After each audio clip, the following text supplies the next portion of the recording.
தொல் திருமாவளவன் அவர்கள் வந்து காட்டுமன்னார் கோவில்ல நான் போட்டியிட போறதா அவர் அறிவிச்சிருந்தாரு விடுதலை சிறுத்தை கட்சி சார்பாக.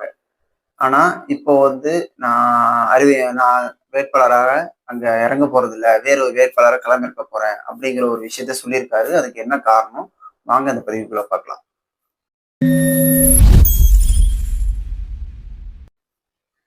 விடுதலை சிறுத்தை கட்சியோட தொல் திருமாவளவன் அவர்கள் வந்து திமுக கூட்டணியில ஒரு அங்கமா ரொம்ப வருடங்களாகவே நிறைய தேர்தலில் பயணிச்சுட்டே வர்றாரு. அவர் வந்து ஒரு சமூக நீதி கொள்கை மூலமா ஒன்றிணைந்து பாஜகவை எதிர்த்து எந்த கட்சி நிற்குதோ அதுக்கு ஆதரவா செயல்படுறது விடுதலை சிறுத்தை கட்சியோட அவங்க முக்கியமான கொள்கையாவே இருக்கு. அவங்க வந்து இப்போ இந்த தேர்தலில் இதுவரையும் எம்எல்ஏ தேர்தலில் தொல் திருமாவளவன் அவர்கள் வந்து பங்கேற்று ரொம்ப நாட்கள் ஆயிடுச்சு. ஆனா இப்போ இந்த தேர்தலில் அவர் கண்டெஸ்ட் பண்றேன்னு சொல்லி இன்ஃபார்ம் பண்ணியிருந்தாரு. ஆனா அந்த தேர்தல்ல அவர் இன்ஃபார்ம் பண்ண ஒரு 3-4 நாட்கள்லயே ஏன் இவ்வளவு நாளா அவர் வந்து எம்எல்ஏக்கு நிக்கவே இல்லையே, ஏன் இப்ப எம்எல்ஏக்கு நிக்கணும் அப்படிங்கிற விஷயத்த எல்லாருமே கொஸ்டினாவே எழுப்பியிருந்தாங்க. அப்படி பார்க்கும்போது ஆதவ அர்ஜுனா அவர்கள் அண்டு நிறைய விவாதங்கள் நடக்கிற நிகழ்ச்சிகள்லயுமே சரி, இது ஒரு டாபிக்காக எடுத்து நிறைய விஷயங்களை பேசினாங்க. அதுல அவங்களுக்கு தோன்ற இது மாதிரியான விஷயங்களா இருக்கலாம், இதுக்காக இருக்கலாம். அதாவது அவர் துணை முதல்வர் பதவி கேட்கலாம், டிஎம்கே ஜெயிச்சிட்டா இல்ல. ஆதவ அர்ஜுனா அவர்கள் சொன்னாங்க, நான் வந்து ரொம்ப நாட்களாகவே நீங்க எம்எல்ஏக்கு நின்னுங்க, மாநிலங்களவை தேர்தல் உள்ள வாங்க அப்படின்னு சொல்லிட்டே இருந்தேன். ஆனா இப்பதான் அதை செஞ்சிருக்காரு அப்படிங்கிற மாதிரி ஆதவ அர்ஜுனா அவர் சொல்லிட்டு இருந்தாங்க. இது மாதிரி விஷயங்கள்லாம் ரொம்ப நாட்களாகவே எல்லாராலும் பேசப்பட்டிருந்ததுனால இது வந்து தொல் திருமாவளவன் அவர்களே முன் வந்து ஒரு வீடியோவும் போட்டிருந்தாரு. ஏன் ஆளுநர் ஷாவாஸ் அவர்களை வந்து, அதாவது ஆளுநர் ஷானவாஸ் அப்படிங்கிற ஒரு பிரபலமான விடுதலை சிறுத்தைகள் கட்சியோட ஒரு வேட்பாளராக ஆல்ரெடி இருந்தாரு. இப்ப அவர் பேரே வரல லிஸ்ட்ல. அப்படி இருக்கும் பொழுது ஏன் அவர் அறிவிக்கல அப்படிங்கிற ஒரு கொஸ்டின் எழுந்துகிட்டு இருந்துச்சு. அதுக்கு விளக்கம் கொடுத்திருந்தாரு. அவங்க கிட்டையும் கூப்பிட்டு நான் பேசிட்டேன் அப்படிங்கிற விஷயத்தையும் சொல்லியிருந்தாரு. இது எதுக்கு அவங்களுக்கு கொடுக்கல அப்படின்னா, அவர் திமுகவுக்கு நெருக்கமா இருந்தாங்க, அதனால அவருக்கு நான் கொடுக்கல அப்படிங்கிற நெரேட்டிவா சுத்தி உள்ள எல்லாருமே பரப்பிக்கிட்டு இருந்தாங்க. இதை தொல் திருமாவளவன் அவர்கள் வந்து மறுத்து, இது வந்து சில பேருக்கு புதுசா வாய்ப்பு கொடுக்கலாம் அப்படிங்கிறது காரணத்தினாலதான் சில பேர் புதுமுகங்களை போட்டிருக்கோம். அப்படி இருக்கும் பொழுது அவரும் ஒரு முஸ்லீம் தான், இன்னொரு முஸ்லீமுக்கும் ஒரு வாய்ப்பு கொடுக்கலாம் சமூக நீதி பார்வையில அப்படிங்கிற காரணத்தினாலதான் கொடுத்தோம்.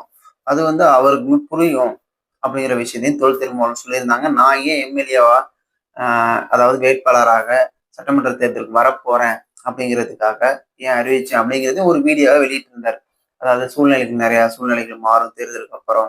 அப்படி இருக்கும் பொழுது நான் வந்து அரசியல் களத்துல இருக்கணும், அதாவது மாநிலங்களவை தேர்தலில் நான் இருக்கணும்னு நினைச்சேன், அதனாலதான் போட்டிட்டு இருக்கேன் அப்படிங்கிற விஷயத்த சொல்லியிருந்தார்.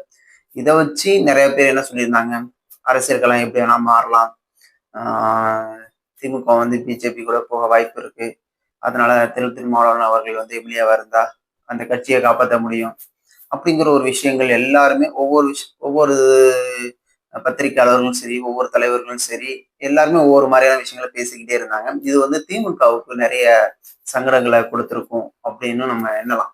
இது காரணமாக என்ன சொல்லியிருக்காங்கன்னா, திமுக வந்து கூப்பிட்டு நீங்க வந்து நிக்க வேண்டாம் அப்படின்னு சொன்னாங்களா, இல்ல இவராவே அந்த முடிவை வந்து வாபஸ் பெற்று நான் நிக்கல அப்படிங்கிற முடிவுக்கு வந்திருக்காரா, இல்லை இங்க சுற்றி உள்ள எல்லாரும் பேசினதை பார்த்துட்டு தானாகவே முன் வந்து இந்த விஷயங்களை சொல்லியிருக்காரா அப்படிங்கிறதையும் நம்ம பொறுத்திருந்தா பார்க்கணும். ஏன்னா இந்த விஷயங்களை வந்து இப்போ எப்படி அவர் நிக்க போறேன்னு சொன்னாரோ, அதை எப்படி பேசினாங்களோ அதே மாதிரிதான் நான் நிக்கல அப்படிங்கிறதையும் பேசுவாங்க. அது அவருக்கு ஆக்சுவலாவே தெரியும். ஏன்னா இது வந்து என்ன சொல்றாங்க, திமுக வந்து அவரை நிக்க கூடாதுன்னு சொல்லியிருக்கு, நீங்க அதுல இருந்து விலகிருங்க, நிக்காதீங்க அப்படின்னு ஆதவ அர்ஜுனாவே திரும்பவும் இதை சொல்லியிருக்காரு. 2ஆம் தேதி அவர் மீட்டிங்ல 2ஆம் தேதி மீட்டிங்ல அவர் இன்ஃபார்ம் பண்ணியிருக்காரு, திமுக வந்து தொல் திருமாவளவன் அவர்கள் வந்து நிக்க கூடாதுன்னு சொல்றாங்க, இதுக்கு அவங்களுக்கு என்ன தகுதி இருக்கு, அவங்க ஏன் அப்படி சொல்லணும் அப்படிங்கிற விஷயத்த சொன்னாங்க. ஆனா 4ஆம் தேதி வந்து இவர் வந்து பேட்டி கொடுக்குறாரு, நான் நிக்கல அப்படிங்கிற விஷயத்த. அப்படி இருக்கும் பொழுது அரசாங்கத்து மேல உள்ள நம்பிக்கை வந்து சில பேருக்கு குறையும். விடுதலை சிறுத்தை கட்சிகள் உள்ள எம்எல்ஏக்கள் வந்து என்ன ஆகுறாங்கன்னா, திமுக பக்கம் போறாங்க அப்படிங்கிற மாதிரி ஒரு குற்றச்சாட்டு எழுதுகிட்டு இருக்கும் பொழுது, இது மாதிரி விஷயங்கள் தொழில் திருமாவளவன் பண்ணும் பொழுது இதை சில பேர் ஆதரிக்கிறாங்க, சில பேர் எதிர்க்கிறாங்க. ஆதரிக்கிற விஷயம் என்ன அப்படின்னா, அவருடைய கட்சியை காப்பாற்றதான் அவர் நிற்கிறாரு, மாநிலங்களை மாநிலங்களவை தேர்தல் நிற்கிறது காரணம் அவர் கட்சியை காப்பாத்துறதுக்காக. இல்லைன்னா திமுக வந்து அவங்க கட்சியே விழுங்கிடும். ஏன்னா ஒவ்வொரு வேட்பாளரா ஒரு பக்கம் போனா என்னங்க நிலைமை நடக்கும் அப்படிங்கிற மாதிரி விஷயம் தான் இருக்கு. அப்படி இருக்கும் பொழுது இந்த விஷயங்களை வந்து எல்லாருமே அப்படிதான் பேசுறாங்க. இப்ப தொல் திருமாவளவன் இப்ப எடுத்திருக்க முடிவு வந்து அந்த கட்சிக்கு பாதகமா சாதகமா அப்படிங்கிறத நம்ம இந்த 2026 தேர்தல் முடிஞ்சிடும் கண்டிப்பா தெரிஞ்சிடும். அவருடைய கட்சி எது மாதிரி நிலைப்பாடுல இருக்குங்கிறதும் 2026 தேர்தல கண்டிப்பா தெரிஞ்சு போயிடும். ஜெயிச்சாங்கன்னா ஓகே, கம்ஃபர்டபுளா போவாங்க. தோத்தாங்கன்னா கண்டிப்பா பெரிய கேள்விக்குறிதான் அந்த கட்சியோட நிலைமை. நம்ம பொறுத்திருந்து பார்க்கலாம்.